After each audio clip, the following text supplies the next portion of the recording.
Thank you. Please take your seats.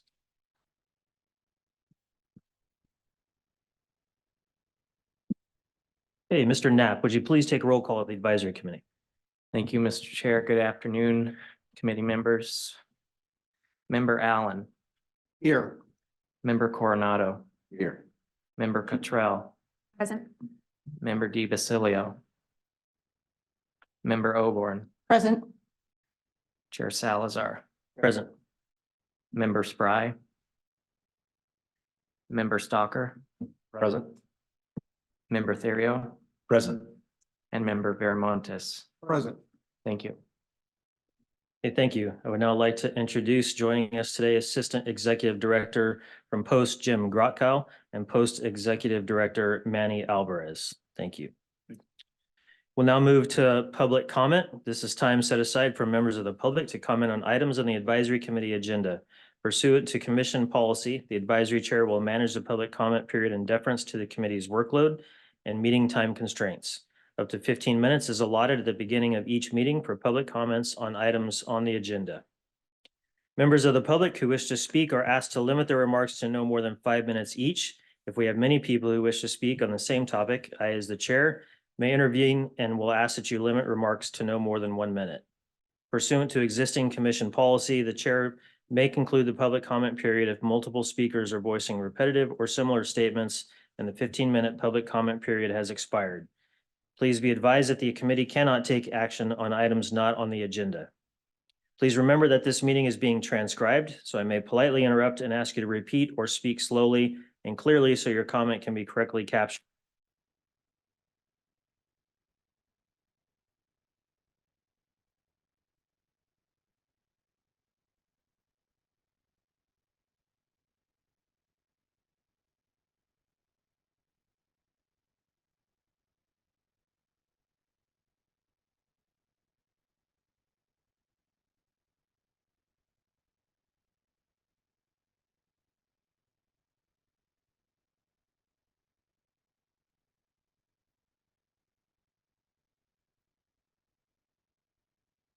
Second.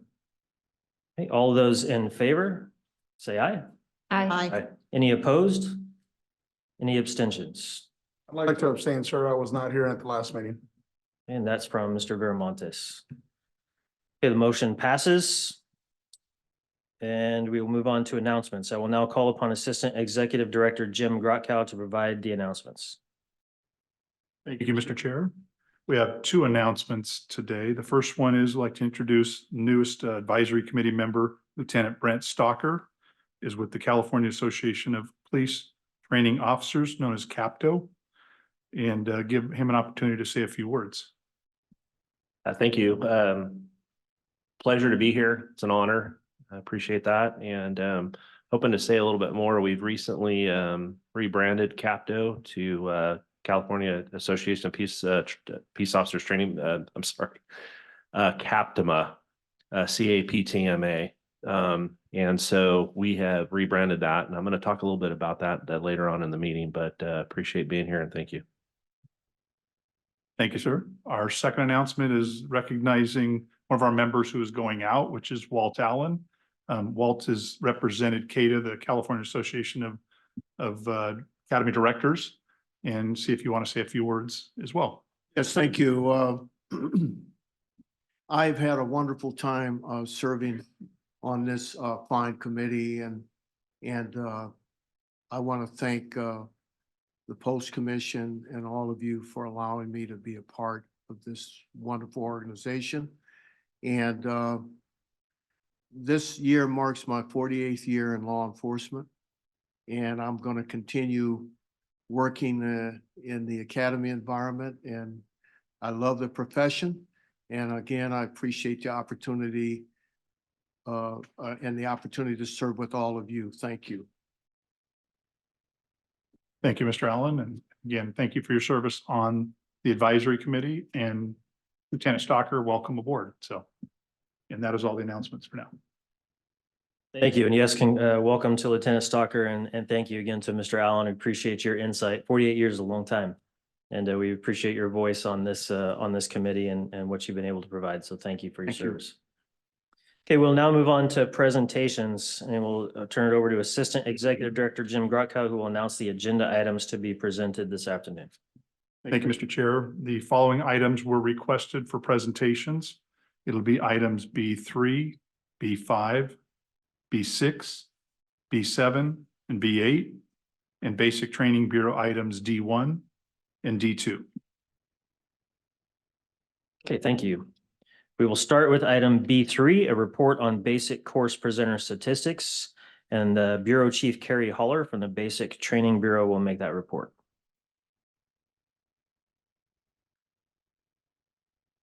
All right, good afternoon, Mr. Chair and committee members.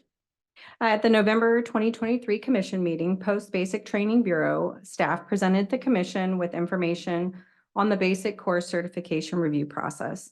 During the presentation, Commission members stated their desire to have the ability to view statistics related to basic course presenters, specifically the success and failure rates. So our staff worked with our Computer Services Bureau to develop a dashboard, which will provide basic course statistics that can be broken down by course type, year, presenter. At this time, Tobias, if you can pull up there you go.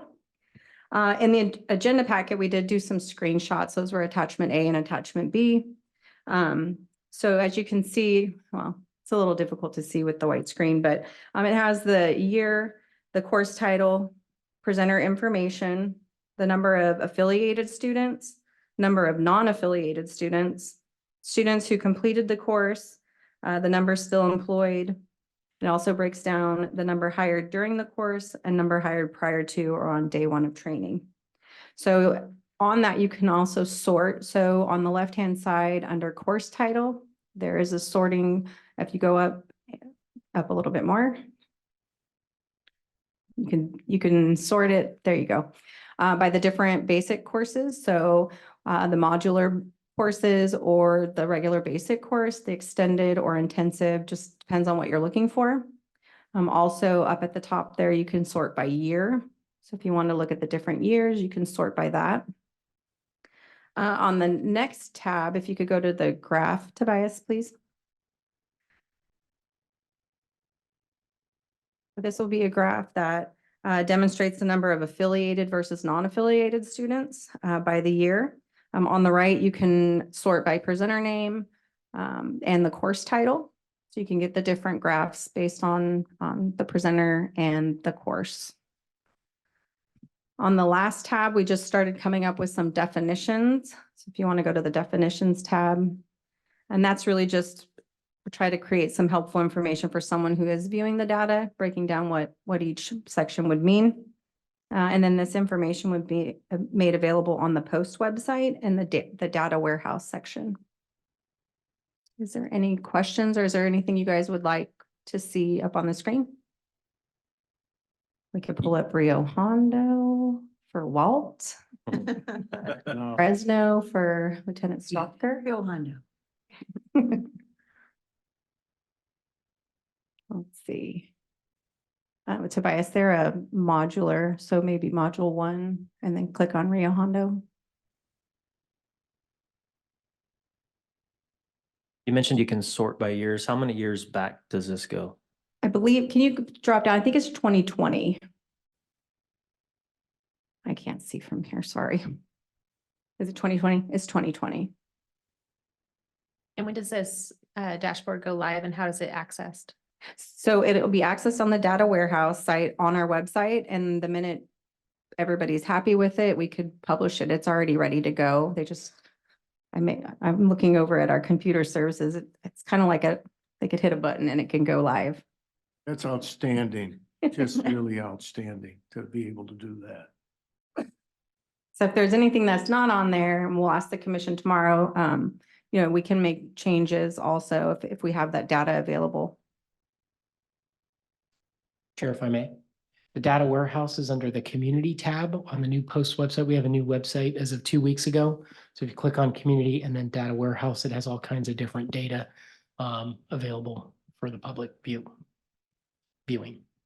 Let me ask one more follow-up question. How often is the data updated? So if the class is currently in session, it closes in March, how quickly would that information be added? So I believe it goes day to day, but it wouldn't go on there until they entered their roster because it pulls information from the electronic data interchange, EDI. So as often as it could be every day, and I'm looking over to make sure I'm giving right information. But yeah, they'd have to have that roster in there submitted so that it pulls that data. And see that you can sort it by presenter name. Are you able to search for or get the data for, say, the entire state as well? Does it show that? So all of the course, all the presenters together? As one, Yes. I believe it's individualized for each course. Can you click on the home button, please? Down at the bottom. I think you got it sorted.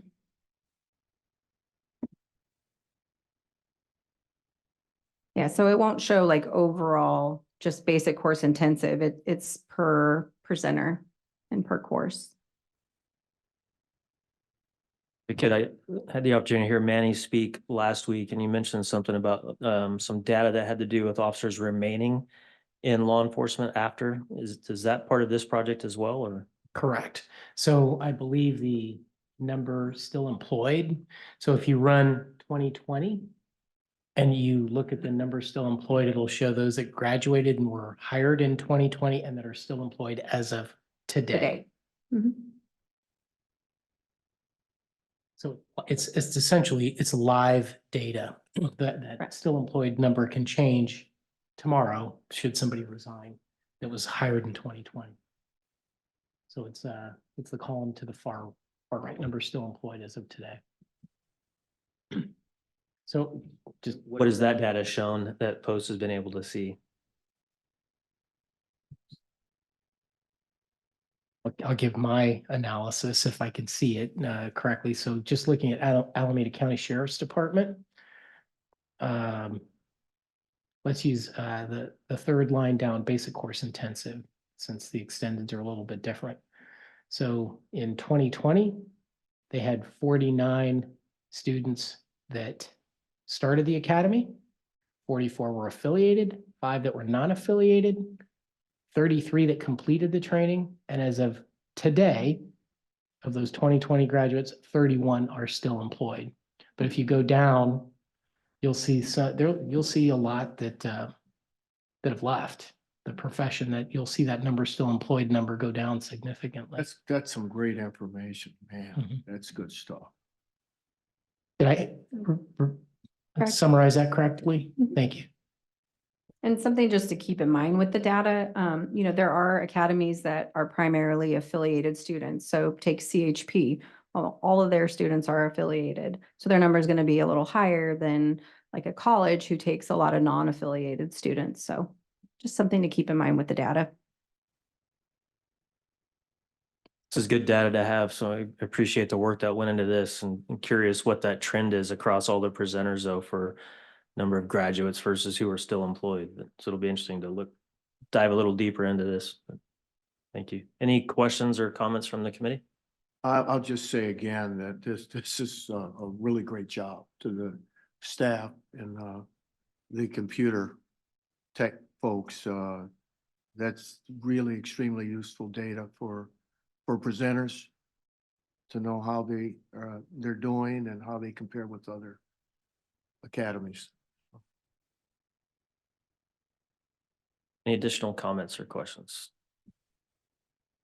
Okay, thank you.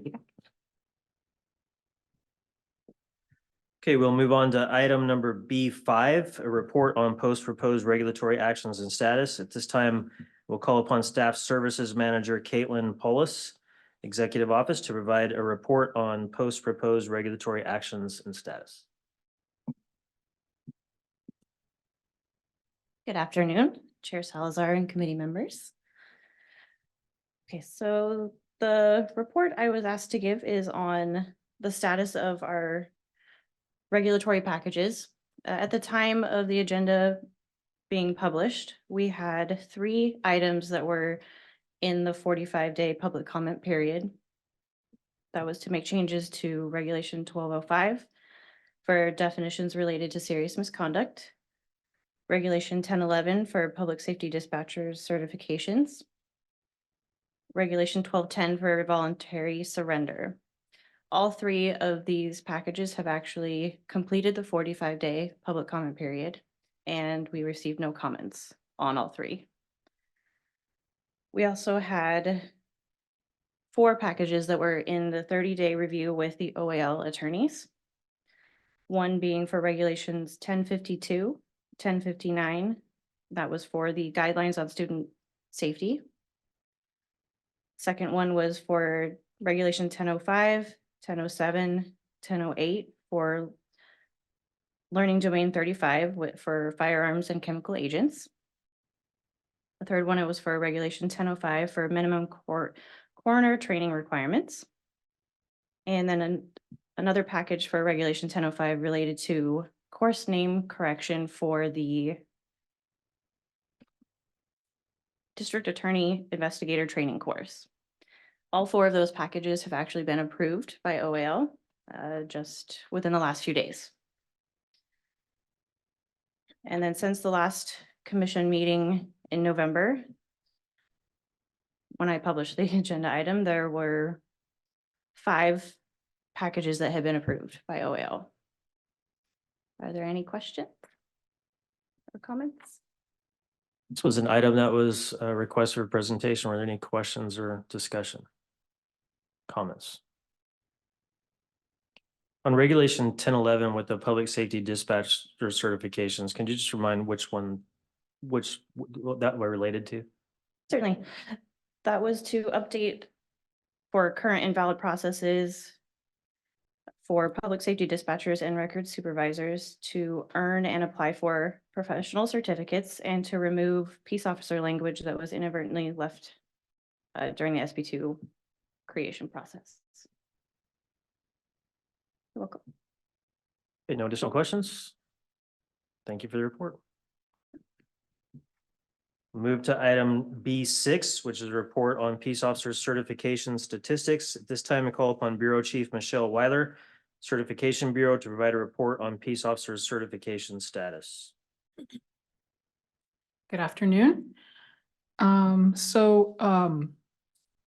After a year of providing statistics, we were doing it quarterly. We're now going to be providing these statistics as a year-to-date number. So the numbers I provide you here today, there'll be a running total when we see you again in June. So don't be surprised when the numbers start to grow instead of staying kind of normal. So our current statistics, we've approved 1,037 notices of appointment, and this was at the time the agenda was published. 784 proofs of eligibility have been issued. We've issued 624 basic certificates. My apologies, my voice has been a little scratchy. We currently have, again, at the time of publication, 100,137 active peace officer certifications. That is inclusive of basics and proofs of eligibility. And we have 158,765 inactive peace officer certifications. And again, those are individuals who have either separated from service while on probation, so their proofs of eligibility have expired, or they have separated from active service for more than 3 years. Moving towards certification actions, we've had 14 revocations. Those are based on the list of individuals who were approved for revocation at the November 30th, 2023 commission meeting. Excuse me, as well as default revocations for individuals who failed to respond to our notices of intent to revoke. We have issued this year 9 immediate temporary suspensions, again, as of the date of publication. We have determined 9 individuals to be disqualified based on Government Code 1029 felony convictions since January 2022, and we have accepted 6 voluntary surrenders. Again, those are all as of date of publication. We have had 1,245 affidavits of separation. Of those related to serious misconduct, 14 were for dishonesty, 2 were related to abuse of power, 4 were related to physical abuse, 1 for sexual assault, 1 for demonstrating bias, 3 for egregious or repeated acts that violate the law, none for law enforcement gang participation, 3 for failure to cooperate with an investigation, and none for failure to intercede. And again, some of these numbers may be overlapping or duplicative of the number of individuals who are separating, because they could be separated for multiple misconduct allegations. What you see up on the screen in the future, instead of me just reading off the numbers, we're going to present the information in more of a graphic form so that you can see visually what our numbers look like. And this will be presented to the commission tomorrow. Barring any requested changes, this will be pretty similar to what it looks like. And I will take any questions if there are any questions. Any questions from the committee? Hey, Chella Cottrell, I do have one question. For the subject that was under the demonstrating bias, was that before or after we changed the language that defined bias? So we haven't officially changed that language yet. In November, we proposed potential language that we would like the commission to take into consideration. It was not a formal proposed amendment at that time, so we will be presenting the same language tomorrow for a formal review and vote by the commission. So this would be before. I appreciate that being brought up by my colleague because that's an area of concern I've had for a while and an area of concern because for me personally, it appears to be, it could be a subject, very subjective area of concern. So there is going to be a language change. We're proposing one. I believe presentation was requested a little bit later this afternoon on that specific agenda item. So I can go into more detail later. Would you mind covering one more time on the inactive? What category does that fall under for inactive? Excuse me. So the inactives would be inclusive of those who have separated from peace officer employment for 3+ years.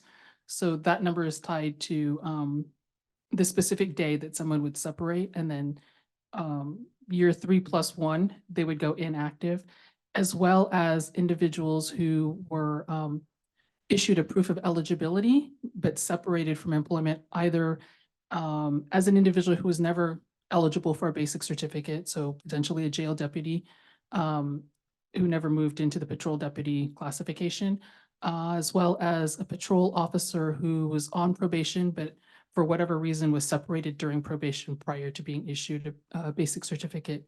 And I understand you knew. So just for your edification, that is because the proof of eligibility is tied specifically to one's active employment. Because the way I've been describing it is it's like a driver's permit to be a peace officer because they're not yet eligible for that basic certificate, which is their full license to be a peace officer. So there's no way that, I don't want to say no way, but just disciplinary issues will not fall under the inactive category? But it should not. Any actions that we take against an individual's certification will either maintain that active status pending the outcome of the investigation, unless it's gone on so long or it was reported after their separation and they hit that 3-year mark. If the executive director issues an immediate temporary suspension, that would change the status of their certification from active to temporary suspension. As we move forward in the process, should the commission render a decision to suspend somebody's certification, it would change to suspension. I don't have a snapshot of what the post profiles look like for each of these changes, but the status changes with every action that we take against somebody's license or certification. Manny, did you have a comment? Yes, thank you, Mr. Chair. There's a large number of inactive certificates in answer to your question. A majority of them are retirements, resignations, individuals who retire that have been gone for 3 years or more. Their certification goes inactive. In order for them to reactivate it, they have to go through requalification. So I presume a significant percentage of those inactives are for those individuals who've retired or moved on. If I may, there was a question with regards to the definition of demonstrating bias, and the item for later this afternoon was actually not pulled by this committee. Okay. Could we maybe just go into a little bit more depth with regards to that question, because we won't have a full presentation on that later. Yes, my apologies. I thought it was one of the items I had listed. Yeah, so as you mentioned, the current definition of bias is kind of vague and it is subjective. So we are adding to the definition a sort of framework to how we are going to look at these allegations and take into consideration what is considered a demonstration of bias. And I'll just read for you what is in the agenda item. So the additional regulatory language will provide clarity to the regulated and general public as to how the division, the board, and the commission will investigate, evaluate, and establish findings regarding allegations of demonstrating bias. Accordingly, the amendment makes clear that words, actions, or conduct demonstrating prejudice, intolerance, contempt, or hatred towards a person because of their membership in a class of persons protected by Penal Code Section 13.510.8 B5 is impermissible when it would lead a reasonable person to conclude that the officer has not or will not fairly and impartially perform their law enforcement duties. So part of this original definition, there is a stipulation that their First Amendment rights are protected. And so that kind of bleeds into the vagueness of that definition. And we're hoping that by adding these specific parameters to that, it will be more clear as to what we consider an actual demonstration of bias as opposed to an officer's First Amendment rights. And we put the proposed language up on the board if you want to refer to it there, what Michelle just read.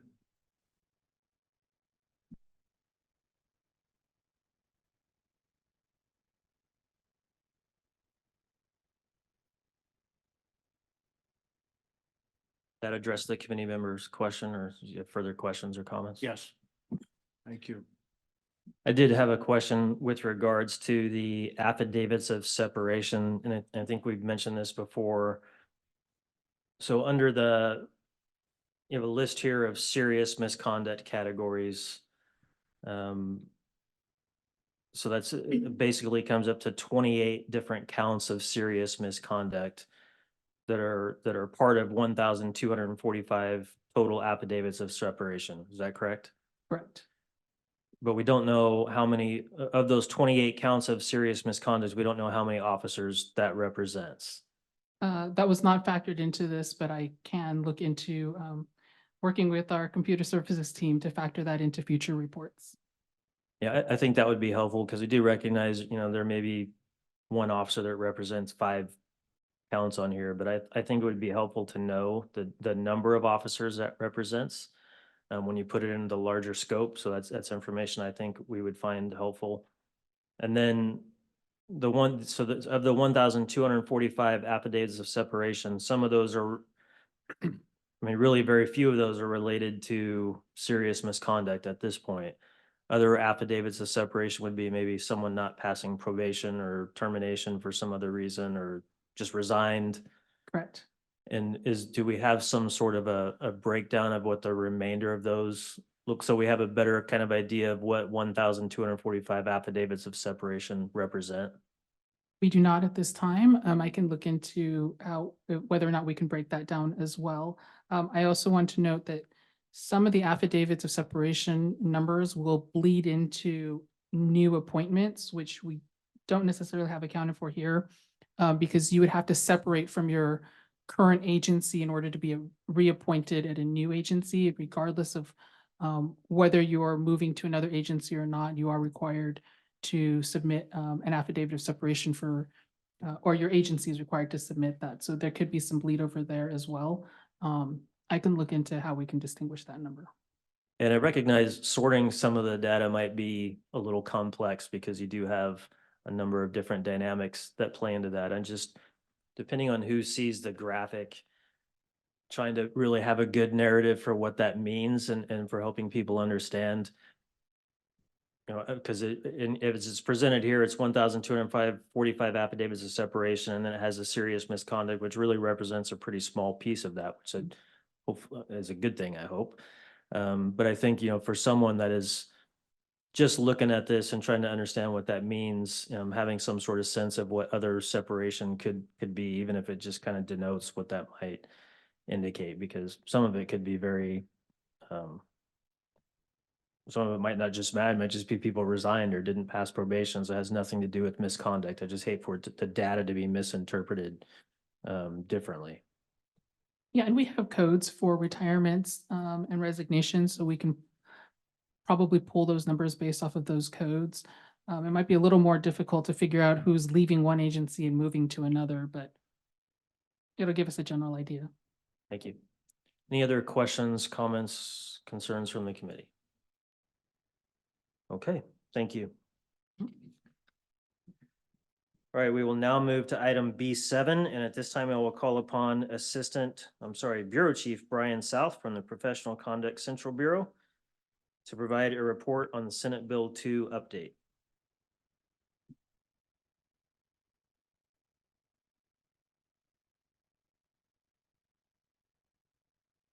Good afternoon. My name is Brian South, the Bureau Chief of Professional Conduct Central, and I'm going to be giving an administrative update and some statistics for the professional conduct bureaus. So we'll start with recruitment. We have 103 total positions and 51 permanent positions are filled. We do have 13 full-time permanent LECs, which are law enforcement consultants in the bureaus, and 15 LEC RAs, so the retired annuitants, and we're in the process of hiring 2 more currently. In terms of the board, the Peace Officer Standards Accountability Advisory Board, which we call the board, the first hearing was held on December 13th, 2023. There were 2 cases heard at that hearing, and both of those cases involved acts that violate the law. The board did recommend to revoke both of those officers' certification. And the next board hearing is scheduled for March 21st, 2024, so just later this month. And there will be 4 cases that are scheduled to be heard at that hearing. For future board hearing dates, we have May 15th and 16th and July 24th and 25th. In terms of training, we have been doing training. We did a joint session with the commission and the board and talked about stages of appeal, the structure of case review and evidentiary findings. We also did training for our staff within PostSad, and that was in-person training that was for specialized regulatory investigations training, and that was on February 20th and 21st, and was quite well received. In terms of the decertification proceedings, 2 cases from the December board recommendations are going to be before the commission tomorrow. So those cases that were heard at the last board hearing are going to be now moving to the commission tomorrow. In mid-January 2024, we sent out 6 notices of intent to revoke. Of those, 4 resulted in appeals. I want to talk a little bit about some internal process improvements that we've been working on. We have now been starting to send a notice of investigation letter to officers, to subject officers that we have a sustained finding and we're doing an evaluation of their case. We are starting to send a notice to them so they're aware of that. What we have seen out of that, it creates a communication with the subject officer, which we thought was important. But what we've seen out of that is an uptick in voluntary surrenders. So just to give a little statistics around that, since January 1st, 2024, we've received 10 voluntary surrenders. That's more than we received all of last year. So that can happen for a variety of reasons. There's a multitude of reasons, and an officer may decide to surrender their certificate. What we're finding is sometimes they've decided to leave the career of law enforcement, or maybe have moved out of state. One of the things that's important to note with this is it's resulted in increased efficiency, because if these officers have left the profession and surrender their certificate, our involvement is closed. It does the same thing as a revocation, and we can put our resources in to those other cases with our staff. So it has increased some efficiency. We are having our professional staff continue to diligently work to close non-actionable cases. Those are those retroactive cases that we cannot statutorily take action. So we have our professional staff working on those to close them and clear that backlog. And we're also working on disciplinary guidelines for the commission to review, and that should be ready at the commission meeting in June. So at this time, I want to show a video. They post video on certification, which is sort of an explanation of the development, the implementation, and the process for this overall peace officer decertification. And as you'll see in this video, which we're going to show at the commission, and we're also going to show right now, the interviewees that were involved in the video included line level, included peace officers, including academy directors, agency heads, internal affairs staff, and then also our POSAD staff. So now that it's complete, we're happy to show this. Staff did a lot of work, and through the Learning Technologies Resources Bureau, working with our POSAD staff, I think we have a good product, so we would love to show it to you now.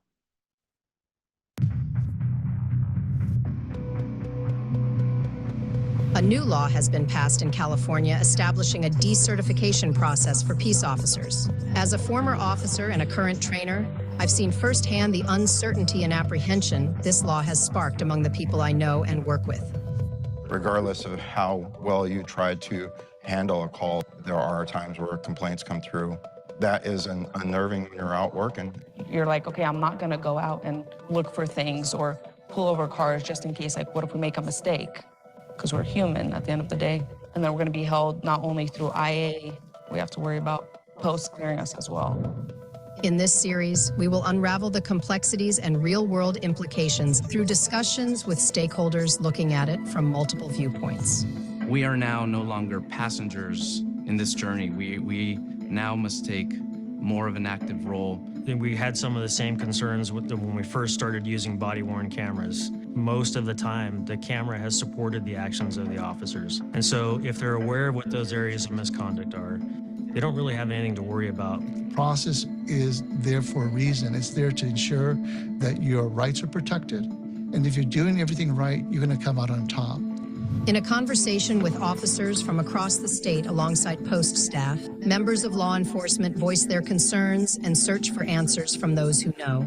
There's questions as to what's going to qualify as serious misconduct. And I mean, can that change from reviewer to reviewer? I've never seen like a hard definition as to what they're looking for. That could cause a lot of stress and anxiety. Is there a definition of serious misconduct? There is a definition of serious misconduct. Part of post responsibility, actually the post commission's responsibility, is to adopt a definition of serious misconduct. We drill into the details through one-on-one interviews with post experts who are working these cases. Passing SB 2 was another piece that personally now affects them. And I think that they all need to know what steps and what processes post is taking when we look at cases that are submitted. I think it's important for them to know that. We're taking the case as it is, and we look at the underlying behavior, and we are stridently neutral. It helps the communities to have some voice into the process. I think it's one of the strengths that gives Post its ability to be trusted in moving these cases forward. Engaging directly with post executives and board members, we hear their perspective on how they think this legislation came about and what they have done to prepare for the impact this has on both law enforcement and the community. Your hairstylist can lose their license, a doctor, a lawyer. When it finally dawned on somebody that there was no way to decertify a peace officer, that was kind of mind-blowing. I think that's what the community is looking at, is that they're being held to the same standards. They don't want to see them being able to lose their job here, but then be hired at another agency. It's about integrity. It's integrity in the profession and integrity in the process. Trust in the fact that we understand we're dealing with individual lives and livelihood. The changes in certification and decertification have illuminated more than just a procedural shift. This journey is not just about a new law, it's about re-examining our commitment to the community, law enforcement, and each other. Watch this post-on-scene investigative series now.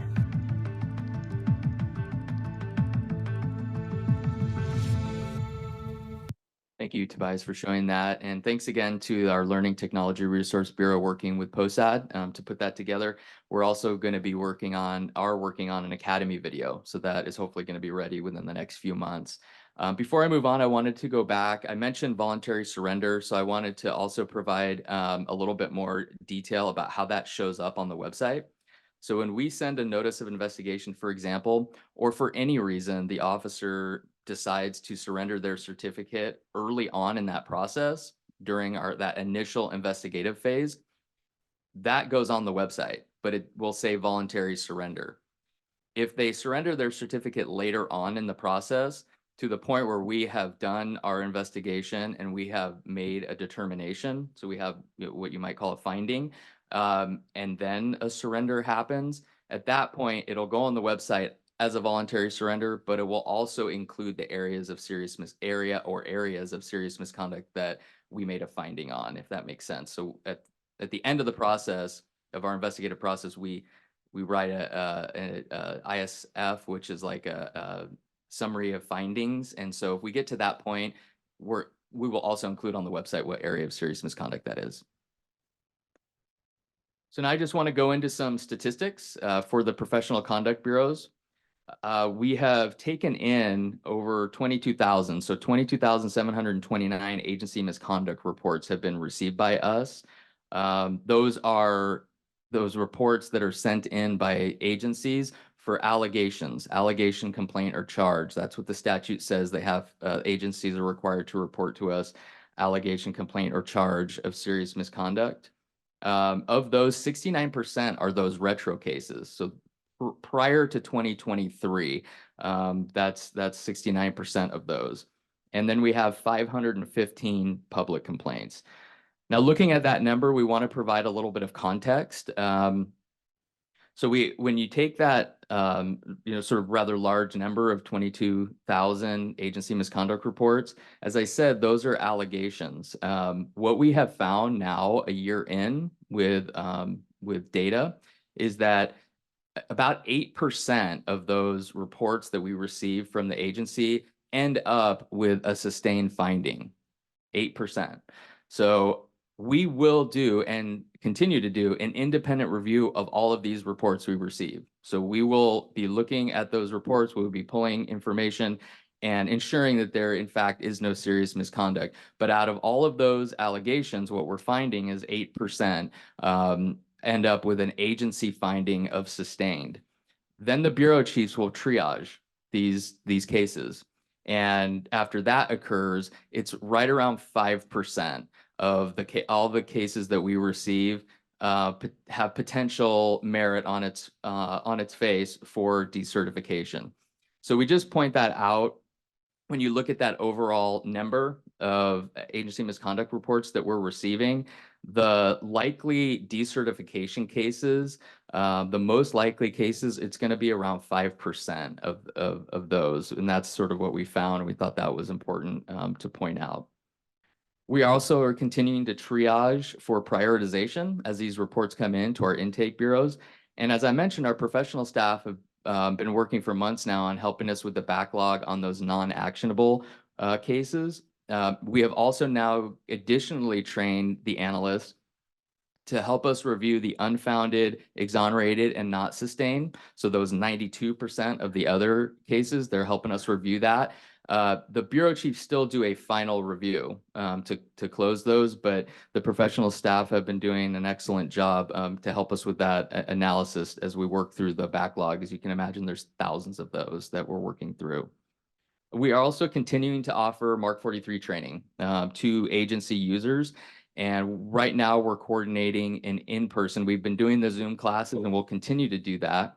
But we're coordinating an in-person class at Post in July. And when that gets scheduled, that information will be available on the Post website. I just want to talk a little bit about numbers on cases. And when I say cases, we get reports in from the agencies. We then create a case and assign. So what we have is 15,624 total cases. Of those, 10,000, a little over 10,000 are open. And if we break that down, 54% of those open cases are open with Post, as we call it, which means the agency has concluded their investigation. The ball is now in our court, and we're doing our review within PostAD. 46% of those open cases are open with the agency. So that means that the agency typically has done their 10-day reporting to us to say we have an allegation of serious misconduct. They then do their investigation, and when we receive it back, we then start our evaluation. So that open with agency is during that time period where the agency is actively doing their internal affairs investigation, although we are aware of it. And I'll just, and then we have closed cases, 5,297. So that's 34% of our total cases have now been closed. And I'll just end with giving you the top 3 areas of serious misconduct allegations. So again, these are the allegations coming in. And this has stayed pretty consistent throughout our reporting from the very beginning. And right now it's at 39% for the physical abuse area, which is the excessive or unreasonable use of force, 27% on demonstrating bias, and 12% on abuse of power. And that concludes my report. Thank you very much. I'd be happy to take any questions. Thank you. Any questions from the committee? Mr. Stalker. I have one. First thing I'd like to say is I'd like to commend you on that. I can't even imagine the enormous amount of work that takes from your unit. So I appreciate that. And I appreciate the work. One question that I had with, if I'm reading these numbers right, over 15,000 cases, how are you triaging that? That seems like an enormous amount of cases for a group of you at Post to go through. How do you prioritize that? Absolutely. Great question. So we have the Intake and Disposition Bureau. So the intake side of that, when the reports are coming in, we have a labeling system and a case typing system. So the intake staff will do an initial review, and typically based on the agency finding, they will then label it. And then that we have a prioritization matrix. And so that will then be able to inform the bureau chiefs on which cases to look at, and then it's prioritized from there in terms of case management. So we do have a label system that's a consistent matrix. The analysts that are taking in the cases, the reports also will try to, they understand the criteria for immediate temporary suspension. So that's something that they'll flag the bureau chief immediately. So it kind of makes it rise up to the top. Another question I had, if somebody surrenders, and I'm going to say surrenders in lieu of discipline, I hope that's a correct way that you guys look at it. What happens to that? Is that treated the same as if it was revoked? Yes, a voluntary surrender has the same effect as a revocation. It's permanent and it's irrevocable. What I will say though is we never maybe know the exact reason that an officer voluntarily surrenders, and it doesn't actually have to be in relation to an investigation or a licensing investigation that we're doing. An officer could surrender their certificate for any reason at any time. So I'm a little careful to tie those two together. If they surrendered it, what would it take to get it back? It's permanent. Okay. Yeah. Thank you. Thank you. If I may ask a follow-up question, as part of your intake matrix, is the type of serious misconduct included in that matrix? We at first, yeah, we did typically look at that. For the labeling, the sustained cases are tending to, for us, rising, and it's 8% of them. So those are a little bit more manageable. when we're looking at those. And then out of those, as I mentioned, the ITS, if it involves an act that violates the law where there was a felony arrest or an arrest for a 1029 misdemeanor, for example, those type of criteria, those are going to raise it in our prioritization. I think that because we're prioritizing certain types of serious misconduct in that intake matrix, that may account for the type of consistency we're seeing with the physical abuse, demonstrating bias and abuse of power rising to the top consistently? Or do you think that that's not playing into that statistic as well? I think maybe two different things, because what this statistic down at the bottom for the top 3 areas, that's just what are coming in as allegations. So that's not on the back end of what our finding has necessarily been. So with those, 39% of all the allegations we receive are excessive force, physical abuse. Our prioritization in terms of handling them, we're going to look at all of them, but in terms of our resource allocation, particularly with the law enforcement consultants we have, is kind of focusing on the sustained cases. The questions? Mr. Chair, if I may, Brian, I don't know if you have the prioritization schedule in front of you, but I have it here. Oh, please. Do you have it? I don't. Okay, since there are some questions on the prioritization, if I may. Please. With all due respect, Chair. So the priority 1, and I'll read you the criteria that we've established for priority 1s, which are the highest priority. Currently or formerly employed as a peace officer with a sustained allegation of dishonesty, sexual assault, or deadly force which resulted in serious bodily injury or death. Someone who's been criminally convicted of a felony offense, if they have criminal charges pending, if it's a politically sensitive or media case, if it's an immediate threat of physical harm, if there are multiple allegations against the peace officer. That's priority 1. Okay, priority 2. Is currently employed as a peace officer and there is a sustained allegation of serious misconduct other than those listed in priority 1. So the other definitions. Priority 3 is currently or formerly employed as a peace officer and there are no sustained allegations of those listed in priority 1. Priority 4, non-actionable retro cases completed prior to January 1st, 2022, or for reportable allegations other than those listed in priority 1. I believe that's it. Yeah, so that's how the intake bureau prioritizes them for the investigative bureaus. Got a couple questions. Juan Montes. You mentioned the letter that gets mailed out. Who does it get mailed out to the agency or to the individual? To the subject officer. Okay. So you have everybody's address. It's not like it's going to the agency first and then it's going over to the individual, correct? We do, we send it to the subject officer. There's the address of record, so we check to see what the address of record is. We also have access to LexisNexis to try to locate a good address to make sure it gets connected to the officer. The other thing is sometimes the officer has separated potentially, especially with some of these retroactive cases.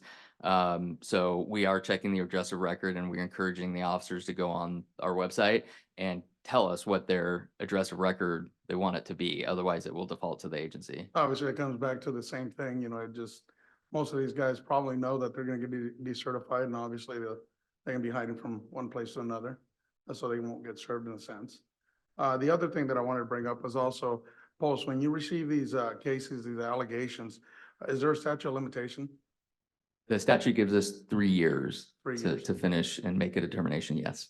Okay, is that after the department itself has a finding or when Post? When we receive the Okay. finding, yes. And just one more thing, when you mentioned cases and the total amount of cases, if a person has 4 or 5 allegations, is that considered one case or is it considered 4 or 5?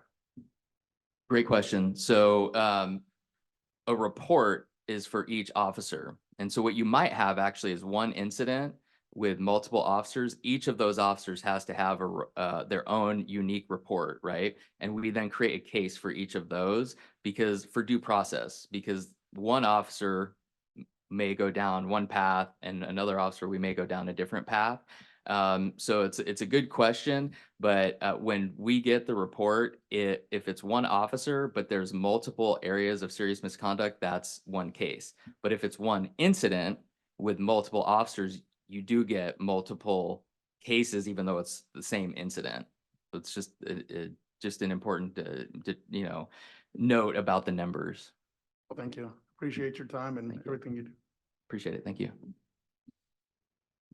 Ben Terrio, I have a just quick question going back to your surrenders.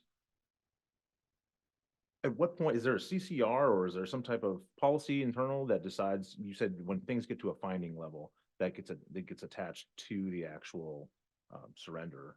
Is that something that's internally generated? Like, what is the delineator?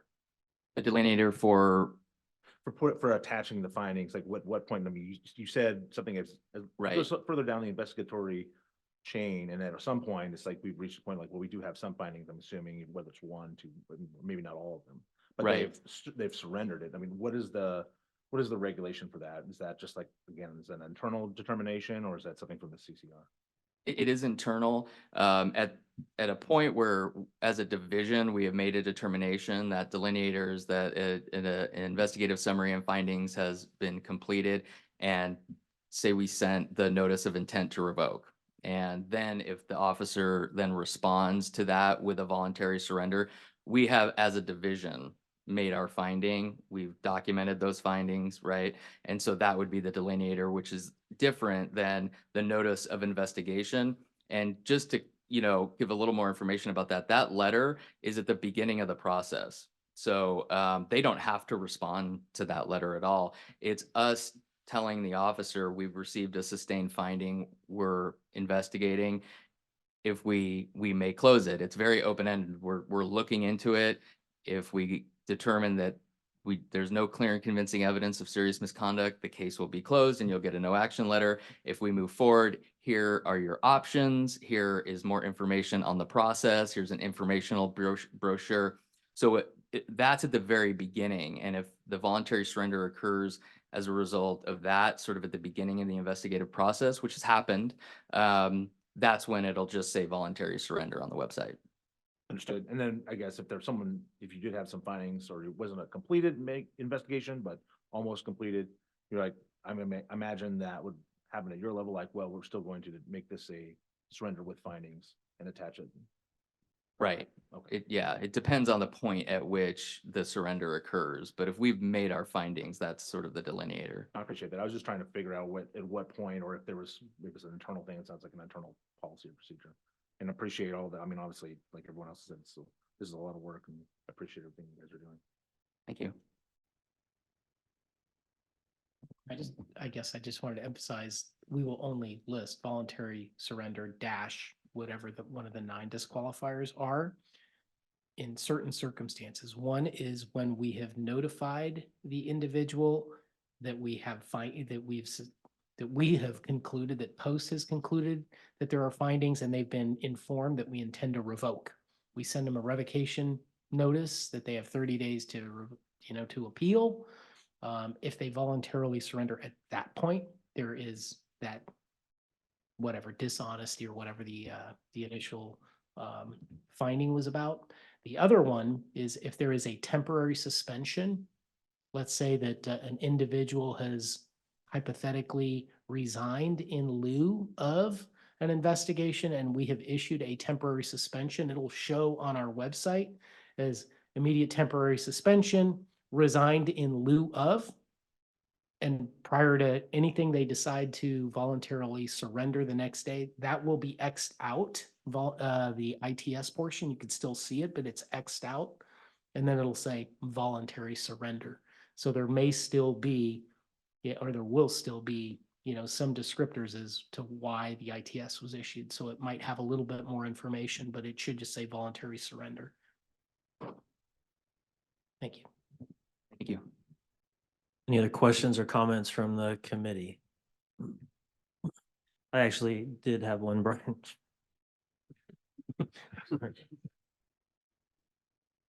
So I'm just curious, the top 3 areas of serious misconduct allegations you covered, do we have a sense so approximately 8% of cases result in sustained findings from the agency. And then after post triage, if I'm understanding this right, it's around 5% appear to have some actionable merit. Do we know of that 5%? Do we have any idea of the top categories of serious misconduct? Not off the top, we can definitely look in and dig into those stats. Yeah, I'd be curious on that, but I appreciate the context that this report gives. And I mean, I think the video is going to be a good thing because even from the questions from I'm sure this has been a heavy lift for Post and you've been working on it for a while. It's going to take a while, I think, for all of it to permeate through law enforcement as we kind of wrap our heads around how this plays out. But we appreciate the work that Post has been doing on this and good job. So thank you. That was my only question. Thank you very much. Okay. We will now move on to item B8, which is a report on legislative update. This report will be provided by Staff Services Manager Megan Pullis from the Executive Office. Good afternoon. So the legislative session is well underway. Just over 2,100 bills have been introduced, new bills, since January 1. I'm only going to talk about 11 today, so no, don't worry. And I think I have a PowerPoint here for you. Okay, so the first bill is AB 1839. So this bill establishes the law enforcement grant program. It would provide up to $6,000 a year for individuals enrolled in a modern policing degree program at a California community college. Grant recipients must commit to working as a peace officer for at least 4 years, and recipients would agree to repay the monies if certain conditions are not met, and the money would be issued by the Student Aid Commission.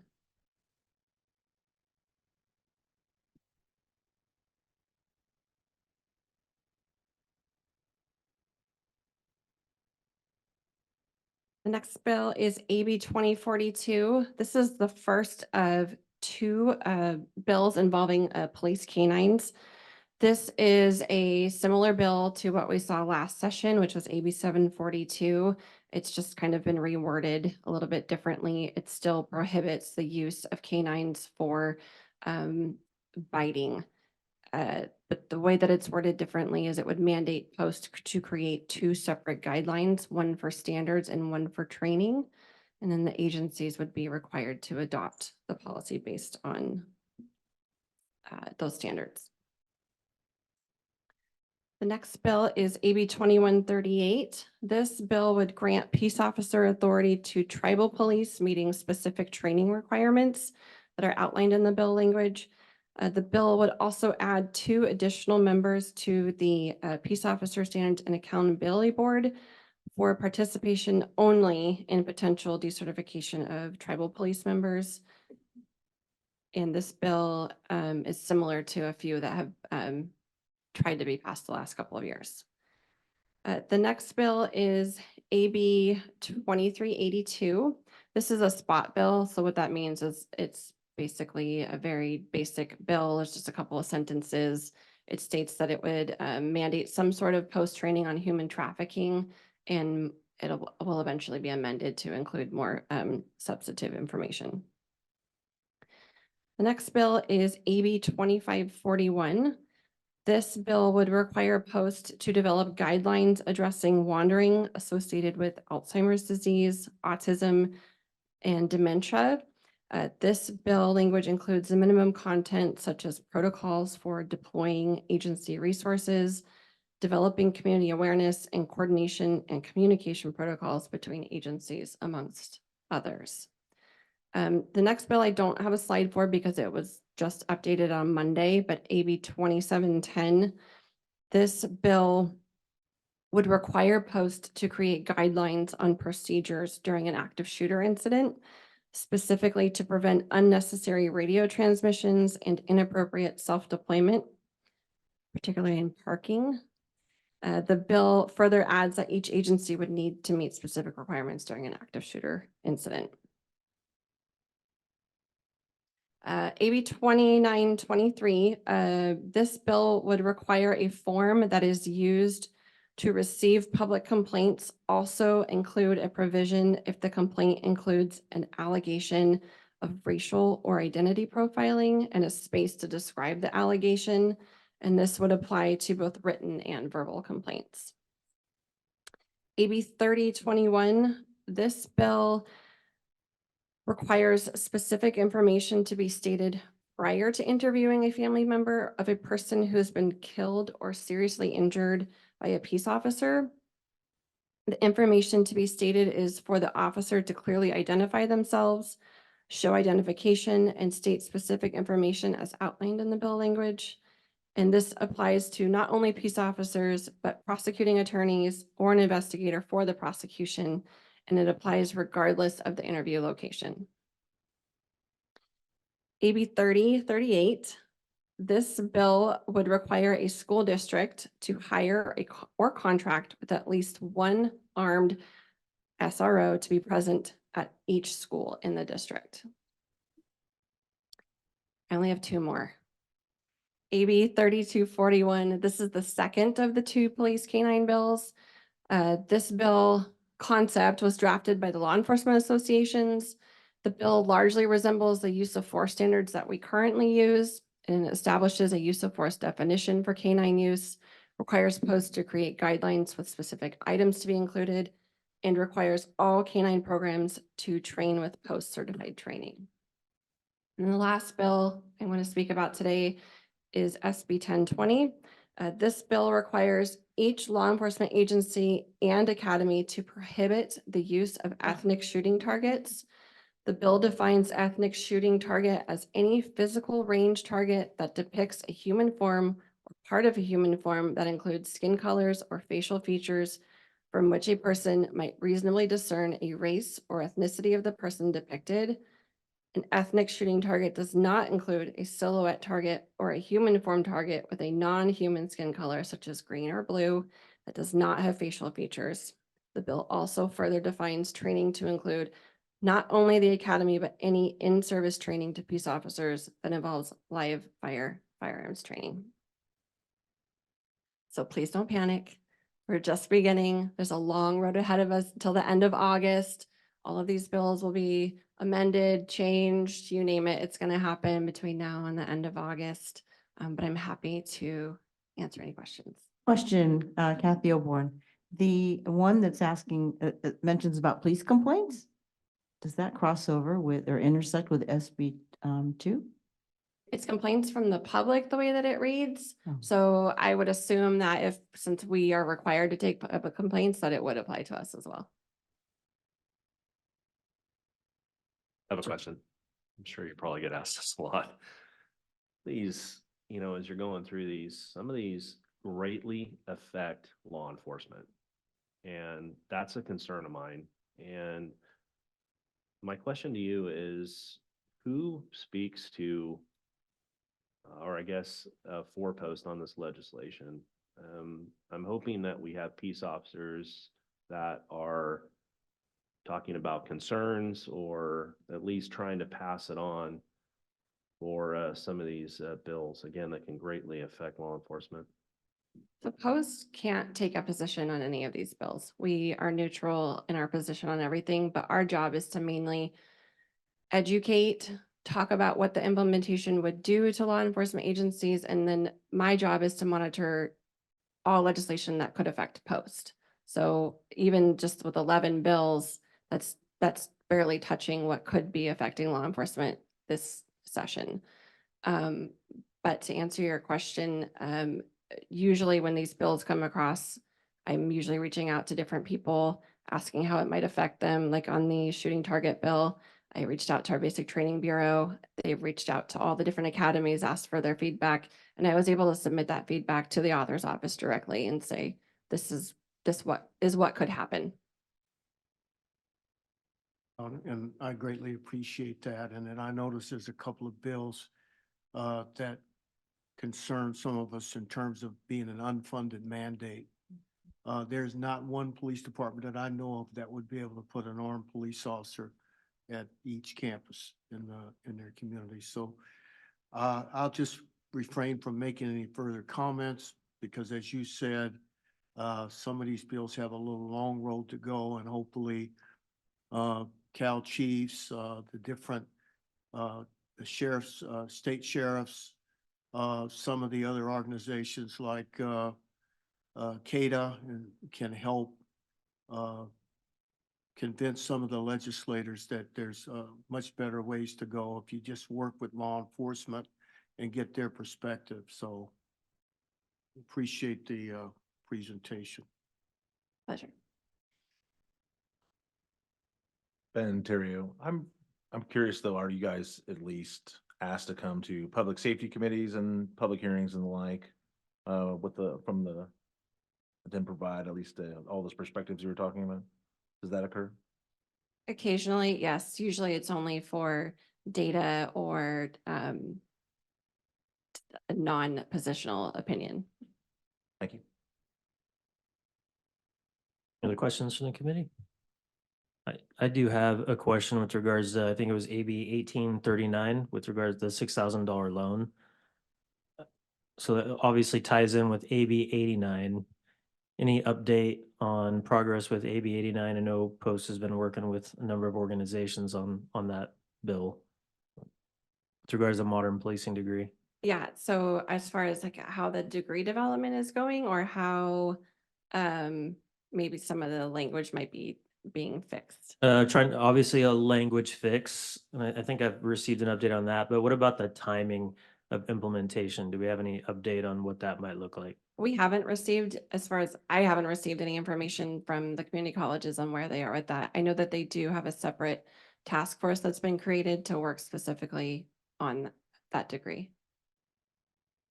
Anything on the implementation of AB 89, I guess is more curious.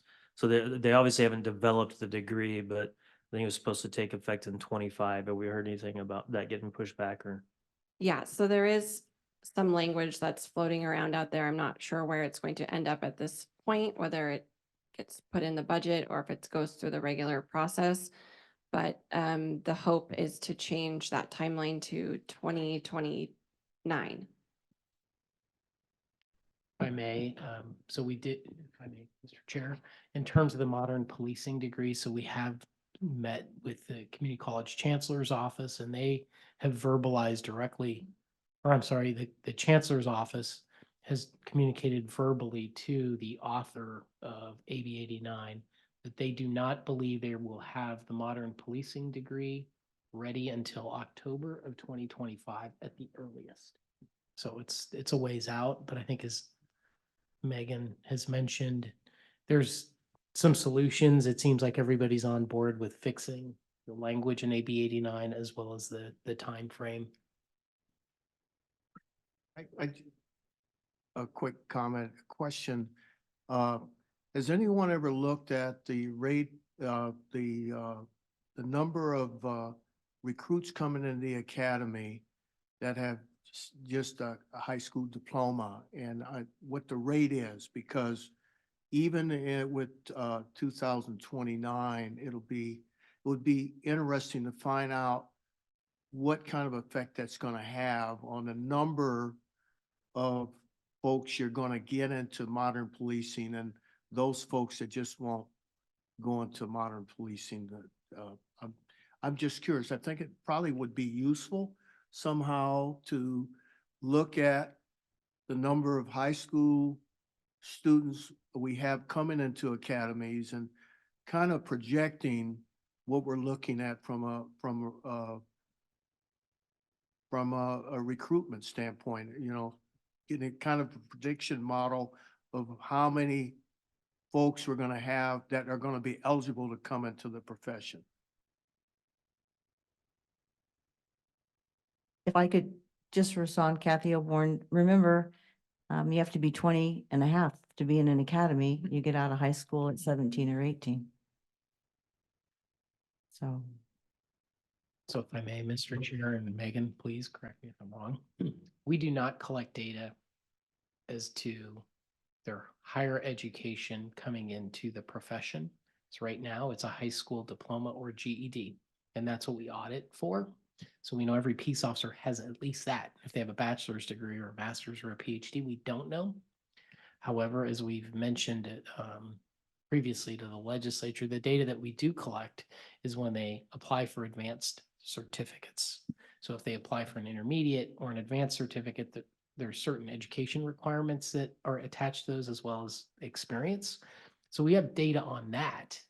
And what we did present to the author's office when AB 89 was going through, and Megan, correct me if I'm wrong, that it was about 66% of those individuals that were seeking that had an intermediate or an advanced degree or an intermediate or advanced certificate had a bachelor's degree or higher.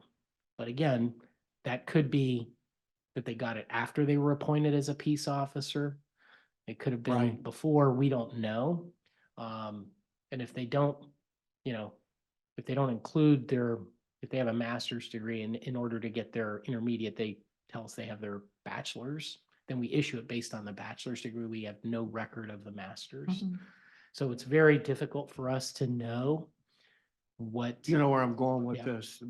I'm just concerned about the fact that we're gonna have a problem getting recruits in, getting police officers into the profession.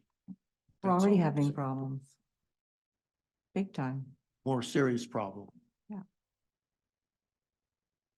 Okay, any additional questions or comments? Thank you for those. Okay, thank you, Meg. Okay, we have 2 more presentations to do, but we're at about the point where we should give our court reporter a break. So we'll take about a 10-minute break and reconvene at 15:31 or so.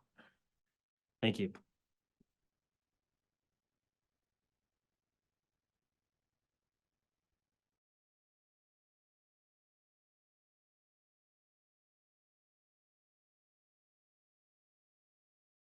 Let's reconvene the meeting and we will continue with our presentations. Next up. Oh, sorry. You guys ready? Okay, we're ready. So next presentation is going to be item D1 from the Basic Training Bureau. At this time, I call upon Bureau Chief Carrie Holler, Basic Training Bureau, to provide a report on the development of the basic course curriculum and proposed pilot programs for LD 44 active shooter. Hi, hello again. Back in March 2023, post staff facilitated a discussion with our academy directors and coordinators at our basic course consortium about the need for active shooter training in the basic course. There were 13 academies that had already incorporated presenter-specific content covering active shooter training, and those that were in attendance agreed that the topic should be incorporated.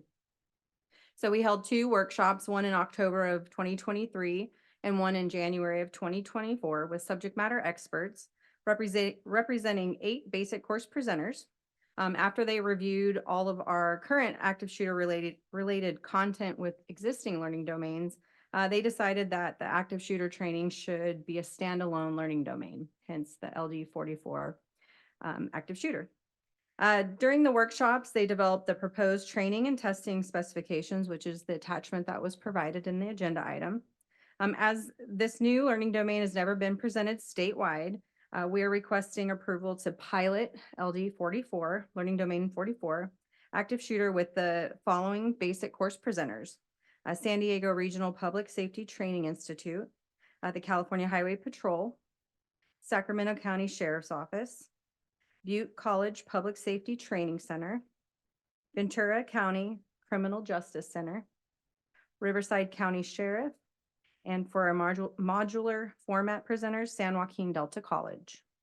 These presenters were selected to provide feedback from diverse perspectives throughout the state, and all the pilot presentations will be completed by the fall of 2024, which would allow our staff to review the student feedback, and report back to the commission. Do you guys have any questions at this time? I do. Again, this is extremely important. So, to me, this is probably the one call where you're going to see multiple jurisdictions responding. So, I appreciate the work on this, because again, I know it's not easy. One question I had is how how are we going to regulate basically consistency? If we've got multiple academies, you know, that are going to be doing this, how are we going to regulate the consistency on this? So the consistency will come through the training and testing specifications, so everybody will have to teach off of that. If their presenters can choose to add additional content, that would be reviewed by us, that wouldn't be required, but all the required instruction would be in that regulated training and testing specification. Other Additional questions? Last, or just real quick, like for the RBC, if this is gonna be packaged up in the RBC, correct me if I'm wrong, but the RBC, the package still has to get put together by the academy and pushed to post to get reviewed and finalized. So that even that course content that gets taught there for that LD 44 is still gonna get approved by post to include whatever additional action or extras that academy put onto that. Yeah, so what is currently required is if they go above and beyond that training and testing specification, they have to provide an expanded course outline. That expanded course outline would show the additional content of what they're adding, and then our consultants would review that content and then approve it, or if they have any questions, they could go through that process.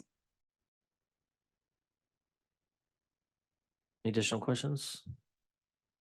What were the recommended number of hours in LD 44? Well, what did the SMEs recommend? Yes. Well, originally they recommended, I believe it was 24 hours, and then we brought it down for the pilot. And then based on the pilot presenters, we can either add or take away hours. So we're gonna see how it goes. I think we came up with 16. 16 is what the pilot presenters are doing? Yeah. And would this be an additional 16 hours added to the academy course, or is it replacing some adjustment somewhere else in the number of hours It would be an addition. in addition? Yeah. So instead of it being the 664, we would be adding those hours. You have any additional questions? Stalker. Who is going to be selected to train or teach this course at the different academies? Do we have specific instructors in mind for this? We didn't, so there was a discussion at the workshop on if we should make it like a 1070 specialized instructor. At this time, we did not implement that. So it would be on the presenter to choose the appropriate personnel and instructors.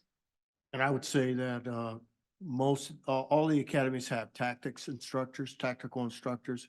And at our academy, that's who, we've been doing it already, but those are the folks we do that provide the instruction for our personnel. I would absolutely think that that's a necessity on this, to have at least some tactical experience to teach this. Any additional questions? Okay, thank you. Stuck with Thank me you. again. I think you're staying. Yeah. Next item is item D2. At this time, we'll call upon Bureau Chief Carrie Holler again to provide a report on changes to Commission Regulations 1001 and 1059. All right, Megan. So in these changes, I'm going to break it down into 4 different parts. So with these changes, it would first add the PC 832 coordinator requirement, which includes defining the position.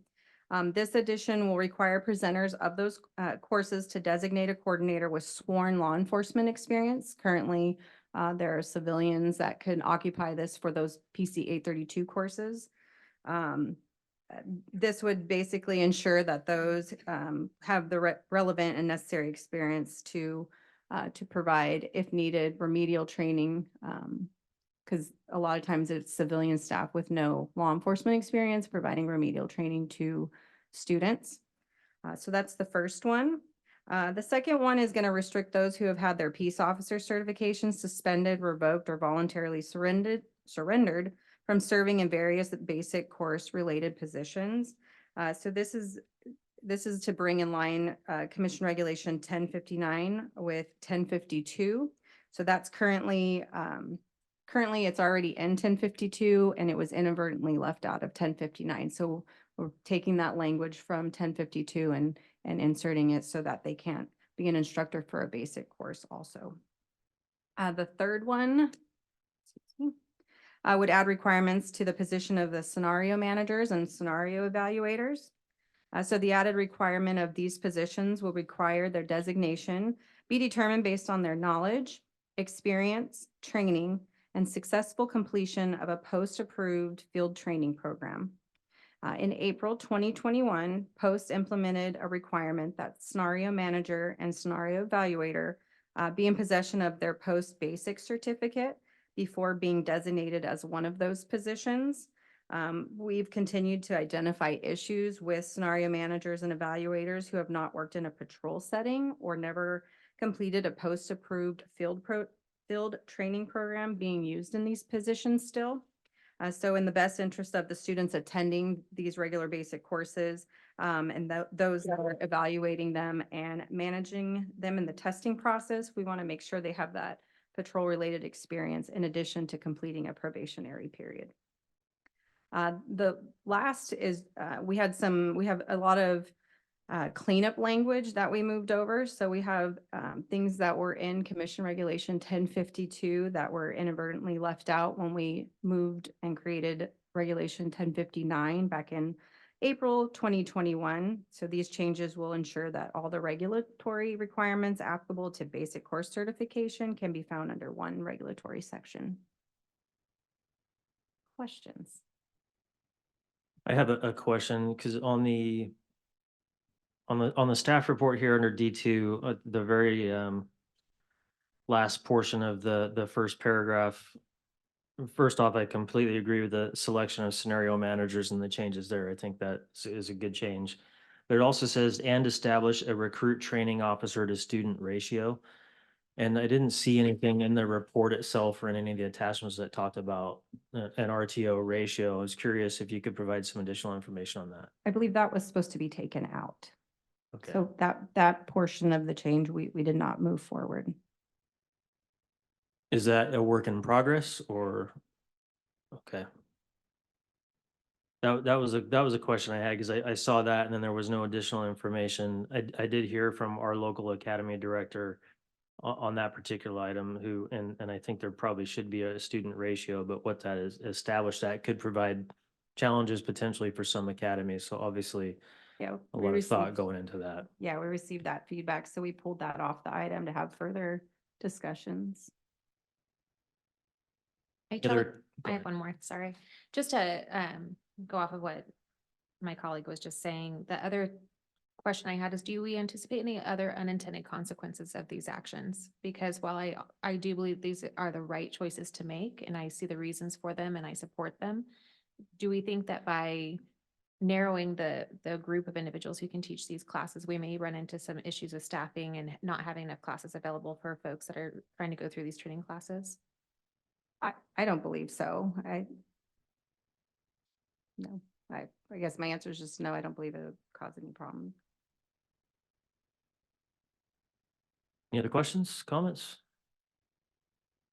Okay, thank you.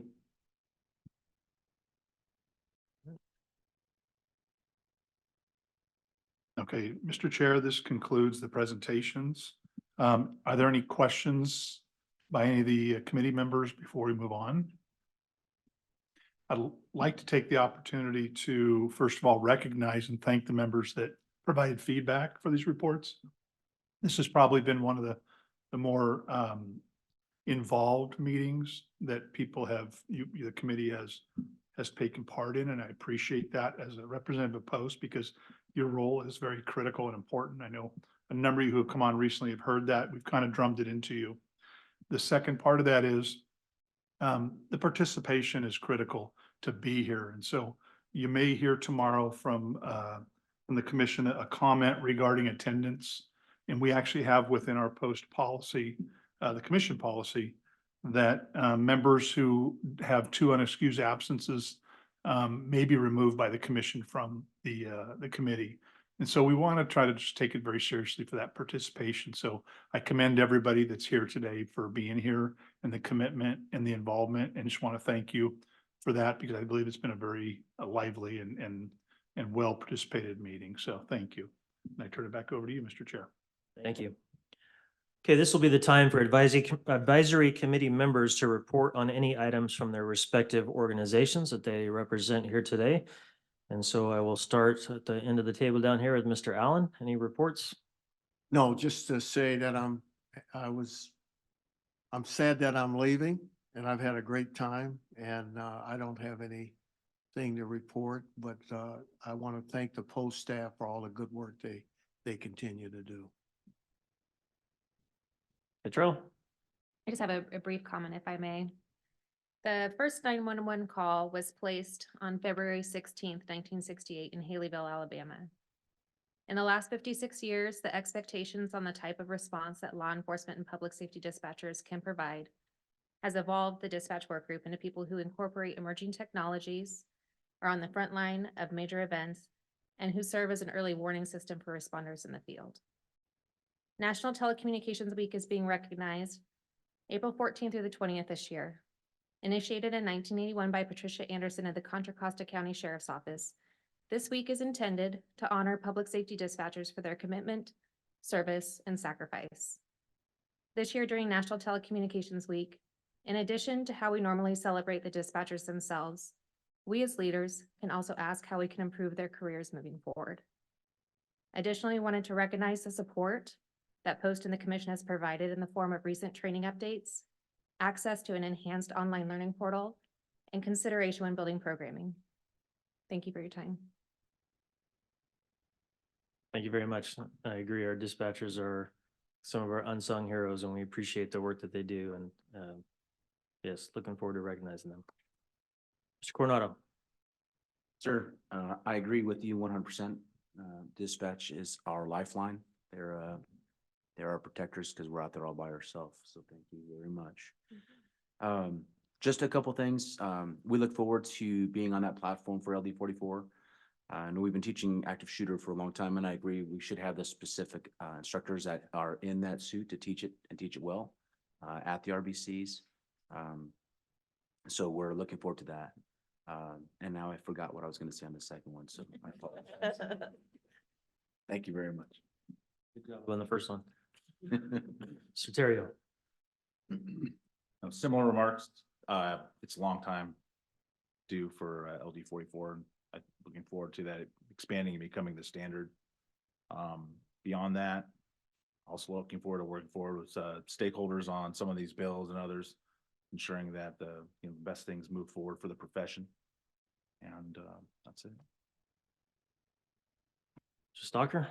I just want to take a quick second, talk a little bit about California Police Training Managers Association. So a lot of people out there probably remember CAPTO. And so we have since switched to that same concept, just a different name. And just a couple things that I wanted to talk about on that is we are real big into getting people's opinions in departments, especially small departments. We encourage at our meetings for members to attend, and we want to hear from them. So it's one of the things that is very important to us. And a lot of times, some of the smaller agencies, they may not get heard as well as maybe some of the larger agencies, and that's one of our goals.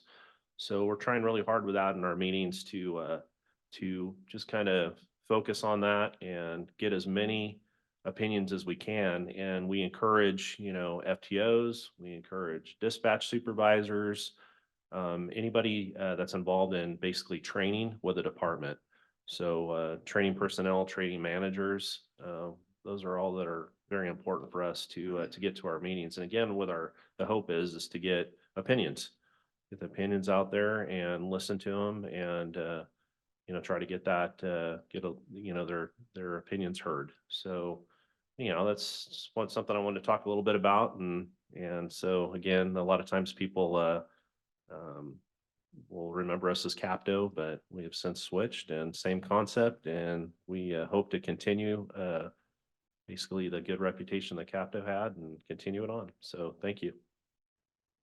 Thank you and welcome again. And it's an important voice to have at the table from your organization. So thank you. Thank you. Mr. Viramontes. No real report. Just wanted to thank everybody in Post, especially the staff, which is doing a great job. Obviously, it's We ask a lot of them. They sit up here and they field all our questions. Obviously, we all have different backgrounds. We all represent different groups, whether it be associations, whether it be police chiefs and so on. But the one thing I will say is that every time I come in here and we ask the staff to do something, they're always Johnny on the spot. If they don't have the answer, they'll get it for us. I just want to recognize that and really appreciate being part of this board. Ditto what he said. But besides that, I'm passing down our newsletter for KG. That's the California Association of Administration of Justice Educators. Always trying to stay on top of what is happening in the field of law enforcement. And in case anybody didn't know, March is National Criminal Justice Month, in case you didn't know. Thank you. And I'll report from California Police Chiefs Association, want to thank Manny, who came to our board of directors meeting last week, and he always comes and gives us good information and handle it well. Thank you. He took some good questions last week, but we appreciate him coming and sharing. From Cal Chiefs, really, we saw a lot of what the priorities are for us at the moment with part of Megan's legislative update, particularly the K-9 bill, a number of different pieces of legislation with regards to retail theft, organized crime, and repeat offenders. So those are some of the priorities the Cal Chiefs is working on, and we'll be working closely with Post on a few. AB 89, the K-9 bill, obviously will have a lot of require assistance from Post for guidelines and training. So that's the updates, at least at this point, from Cal Chiefs. So thank you. All right, at this time, this would be the time for any commissioners present. If you have any comments for the good of the group, I know we had Commissioners Brazel and Braun and Chair Long who were present. Any comments from the commissioners? All righty. Move on to old business. There is no old business for discussion today. Under new business, Assistant Executive Director Jim Grotkow will announce the nomination for a new advisory committee member to be voted on in the commission meeting tomorrow. Thank you, Mr. Chair. And yes, and as we mentioned before, Walt Allen will be stepping away from the role from the California Academy Directors Association. So Post received correspondence for the commission requesting a new member, Tammy Morrell, who is one of the Academy directors. They'll be making a vote on that tomorrow.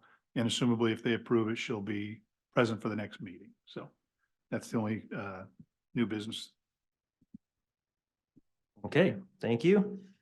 Our future meetings, upcoming advisory committee meetings will be held on June 12th, 2024 at Post headquarters in West Sacramento, and again on November 20th, 2024 at Post headquarters in West Sacramento. And with that, that concludes our meeting, and we will adjourn. Thank you. Nice reading you, and